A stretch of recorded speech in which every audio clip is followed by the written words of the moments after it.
कृपया ध्यान रखें कि इस चैनल में सभी की सभी जो जानकारी है वो शैक्षिक और सूचनात्मक उद्देश्यों के लिए है। इस यूट्यूब चैनल में प्राप्त किसी भी जानकारी को वित्तीय सलाह, कानूनी सलाह या तो व्यक्तिगत सलाह के रूप में नहीं लिया जाना चाहिए। जय हिंद दोस्तों। जब क्रिप्टो मार्केट ग्रीन माहौल के अंदर चलता है उन टाइम के अंदर आपको एक भी नेगेटिव न्यूज़ देखने को नहीं मिलेगा। फिलहाल हम देखेंगे तो अभी एक भी ऐसा कोई न्यूज़ ही नहीं आ रहा है, मतलब नॉर्मल सा देखेंगे मार्केट के अंदर चल रहा है। दूर दूर तक कोई भी न्यूज़ हमें नज़र में नहीं आ रहा है। जब मार्केट बुरी चलती है तब कंटिन्यू हमें बुरे न्यूज़ ही देखने को मिलते हैं। जब मार्केट पॉजिटिव चलता है तब या तो कोई भी न्यूज़ देखने को मिलता नहीं है, कोई गवर्नमेंट की तरफ से भी, अमेरिका की तरफ से भी अपडेट नहीं आता है, मार्केट को चलने देते हैं। फिलहाल कुछ न्यूज़ देखेंगे, एक दो न्यूज़ अपडेट है, एक आध न्यूज़ अपडेट है, उसको कवर करेंगे। फिर मैं अगेन बिटकॉइन के बारे में कुछ बात करूंगा। न्यूज़ आती है सबसे पहले, यहाँ पे हम बात करेंगे तो अर्जेंटीना कंट्री की तरफ से आती है। वहाँ पे लॉन्ग टर्म में हम देखेंगे तो काफ़ी ज़्यादा इन्फ्लेशन कंटिन्यू बढ़ रहा है। अब वहाँ पे इन्फ्लेशन से बचने के लिए लोग क्या कर रहे हैं, लोकल क्रिप्टो करेंसी को यूज़ कर रहे हैं, मतलब कि गलत तरीके से क्रिप्टो करेंसी को खरीद रहे हैं। जैसे ब्लैक के अंदर हम बात करेंगे तो ब्लैक के अंदर वो लोग क्या कर रहे हैं, क्रिप्टो करेंसी को खरीद रहे, इन्फ्लेशन से बचने के लिए अपने पास रख रहे। और यहाँ पर ये लोग बिटकॉइन से बच रहे। आप कहेंगे सागर भाई, एक तरफ आप बता रहे क्रिप्टो करेंसी खरीद रहे गलत तरीके से इन्फ्लेशन से बचने के लिए, और एक तरफ कह रहे कि बिटकॉइन को वो लोग अवॉइड करते हैं, तो खरीद क्या रहे?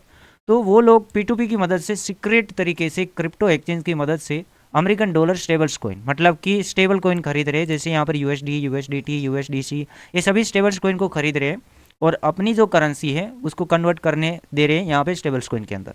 क्योंकि जब से स्टेबल कॉइन आए हैं, रिस्की है बट ऐसे भी देखेंगे तो स्टेबल ही रहे हैं। उसके अंदर इन्फ्लेशन ना बढ़ता है ना घटता है, मतलब नॉर्मली चलता है। क्योंकि ये वर्ल्ड वाइड मार्केट है। वर्ल्ड वाइड मार्केट के अंदर ऐसा थोड़ी ना होगा कि हमारा INR है, रुपीज़ गिर रहा है, डॉलर बढ़ रहा है, ऐसा कुछ भी नहीं होगा, नॉर्मल चलेगा। अभी हम देखेंगे तो जो USDT है वो अमेरिकन डॉलर से भी ज़्यादा ऊपर चल रहा है, ऐसा हम कह सकते हैं। क्योंकि एक USDT का प्राइस क्या है, एक USDT का प्राइस अभी 87 या तो 88 रुपीज़ है। बट आप USD की बात करेंगे, अमेरिकन डॉलर की बात करेंगे, उसका प्राइस क्या है? तो उसका प्राइस हम देखेंगे 82 83 रुपीज़ के आसपास है। तो इसका 87 हुआ और उसका क्या हुआ, 83 हुआ, तो मजबूत है, ऐसा हम कह सकते हैं। तो ये लोग क्या कर रहे हैं, डायरेक्टली पकड़ रहे हैं इन्फ्लेशन से बचने के लिए। एक कंट्री के जो लोग हैं, कुछ बड़े बड़े लोग भी इसके अंदर हो सकते हैं, P2P की मदद से, क्रिप्टो एक्सचेंज की मदद से ये जो स्टेबल्स कॉइन है वो खरीद रहे हैं। किसी बड़े एक्सपर्ट ने ट्वीट मार के भी बताया है कि मैं अर्जेंटीना के अंदर 14 से लेके 17 तक रहा हूँ, मतलब रिच काने ऐसा कुछ नेम है, 14 से लेके 17 तक रहा हूँ। वहाँ पे छुप छुप के काफ़ी ज़्यादा इनलीगली तरीके से मैं डॉलर को ख़रीदता था। और अपना जो करेंसी, ये करेंसी का नेम है पेसो। वहाँ की जैसे हमारे इंडिया के अंदर INR आता है और रुपीज़ आता है, उसी तरीके से वहाँ की करेंसी का अर्जेंटीना के अंदर पेसो आता है। तो ये बंदा ये बोल रहा है कि पैसों को मैं बेच के USD खरीद रहा था क्योंकि इन्फ्लेशन ना बढ़े। आप समझदार है, क्योंकि अगर वो USD रखता है तो वो मजबूत होगा। अभी ये मान के चलिए कि हमारे पास 100 रुपये पड़े हैं। आपको कैलकुलेट करके देता हूँ फॉर एग्जांपल के तौर पे। अभी यहाँ पे हमारे पास 100 रुपये है, तो 100 रुपये का हम लेते हैं, USDT का प्राइस चला 87 रुपीज़, तो क्या आएगा 1.15 USDT हमें मिलेगा। फ्यूचर के अंदर ऐसा होता है, अभी 87 चल रहा है, फ्यूचर के अंदर ऐसा होता है कि यही USDT का प्राइस 100 रुपये चला जाए, तो हमारे पास क्या है, USDT है 1.15। हम यहाँ पर पहले से USDT लेके बैठे हुए इन्फ्लेशन से बचने के लिए, 100 रुपये प्राइस चला जाता है। तो यहाँ पर देखिए क्या बनेगा अपना, 115 रुपये बन गया, 115 रुपये बन गया। अगर 100 रखते तो वो 100 ही बचता, बट यहाँ पे हमने USDT लिया तो क्या हुआ, 115 रुपये बन गए। मतलब यहाँ से कुछ हद तक हम इन्फ्लेशन से बढ़ गए, कहने का मतलब इसका यही है। तो यहाँ पर आप देखिए कंटिन्यू पेसो 2014 के अंदर $1 इज इक्वल टू 8.41 पेसो था। अभी $1 इज इक्वल टू 95.04 है, मतलब 10 गुना से भी ज़्यादा इन्फ्लेशन बढ़ चुका है। तो लोग क्या है, बचने के लिए अब कुछ रास्ते ढूंढ रहे हैं कि इन्फ्लेशन से कैसे बचना चाहिए। अगर हमें पैसा लॉन्ग टर्म संभालना है, हमें हमारा एसेट रखना है, तो क्या करेंगे, या तो लोग बिटकॉइन अभी खरीद रहे हैं, या तो फिर USDT USDC जो लोग भरोसा करते हैं, उसके ऊपर कुछ ट्रस्ट करते हैं, वो उसे लेते हैं।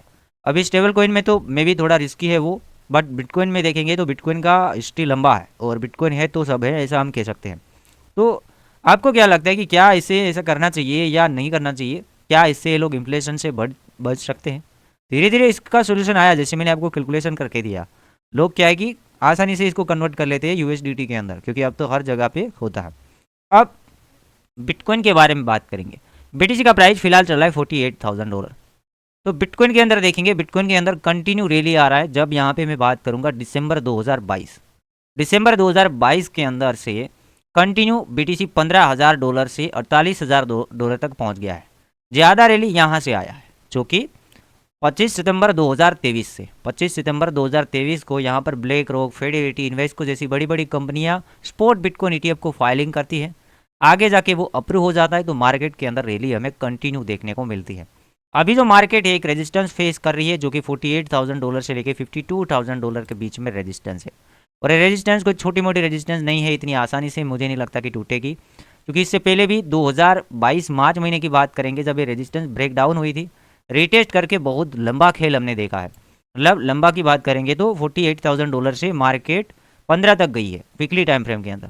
फिर मार्केट अगेन वहाँ गई है, तो एक ही बार में टूटना में भी संभव नहीं है। $48,000 यहाँ करेक्शन भी बनेगा, हॉलविंग के आसपास का टाइमिंग होगा, कुछ चांस है, मैंने एक वीडियो भी आपको प्रोवाइड किया था।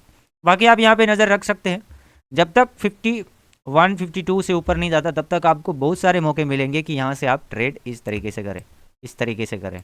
और हाँ दोस्तों, crypto market high risky and high volatile market है, अनरेगुलेट मार्केट है, खुद जांच करना बहुत ज़रूरी है, किसी और के ऊपर डिपेंड ना रहे। ओनली फॉर हम जो आपको बता रहे हैं वो कुछ नॉलेज पर्पज ही लेना है, क्योंकि मैं भी कोई फाइनेंशियल एडवाइज़र नहीं हूँ। तो आपको खुद 2-3 बार 4 बार जांच करना है। हमने जो बताया उसके ऊपर सोचना है, ओनली सोचने के ऊपर हम मजबूर कर रहे हैं कि आप सोच सके क्या करना चाहिए क्या नहीं करना चाहिए, फिर आपको खुद सोचना है, फिर ही निर्णय यहाँ पे लेना है। तो उम्मीद करते हैं अपडेट आपको पसंद आया होगा। वीडियो को लाइक करना, चैनल को सब्सक्राइब करना, ऐसे ही कंटेंट हम बनाते रहते हैं।